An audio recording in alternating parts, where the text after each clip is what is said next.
Part 5 of the PC Building Guide. Today we are finally installing our motherboard into our case. This one will be short and simple. Let's get started. So the case itself really only has one main function, which is to hold all the other components in a nice stylish way. There are a whole variety of styles that you can choose from, but I just want to mention a few things about the case before we get started. The first thing is that there are different sizes of cases. And so when you're choosing your parts, and particularly your motherboard and your graphics card, you have to make sure that they can fit in your case. So the motherboard should have the same form factor, like a standard ATX form factor in my case, and you should find out the dimensions of your graphics card and make sure that it can also fit inside of your case. Another thing you want to consider is the fans in your case. Different cases have different numbers of fans, and you want to get a case with around 3 fans for optimal cooling and airflow. Other than that, you can customize your case however you want, and there's so much to choose from. Okay, so the first thing that you need to do is to remove both side panels off your case. There are usually 2 or 3 screws at the back that need to come undone, and then you can just lift it up and out of the way. You can see my case is very modern. That's because I'm reusing it from an older PC. Now take a look and you'll see a big empty space. You'll also see about 9 of these little metal things sticking up a little bit. These are called standoffs, and this is what we will use to screw our motherboard onto our case. Most cases come with these standoffs already pre-installed, but if not, you'll have to get them for your build.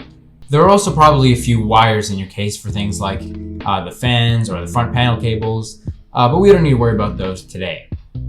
On the motherboard, you'll see 9 corresponding holes where the screws will be going. Again, the screws usually either come with the motherboard or the case. So all you need to do is orient your motherboard correctly and gently lower it into place. You have to make sure that each of the 9 holes line up with the standoffs, just like so. Also make sure that your I/O shield lines up with the case on the back so that the ports are facing outwards and are accessible. It should be just like so.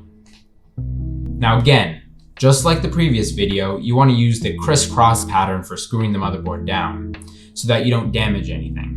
So pick a corner and then do the opposite corner and the remaining 2 corners, and then you can do all the middle screws.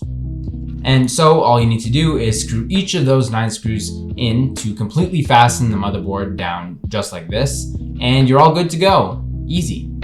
Once you've done that, you can also go ahead and connect some of the power cables to the motherboard just to make things easier later. Start with your 24-pin ATX cable, and this one will go usually right above the RAM, just like so. It only goes in one way, so make sure that you line it up with the notch correctly into the socket. The other cable you can plug in is your 8-pin CPU power cable.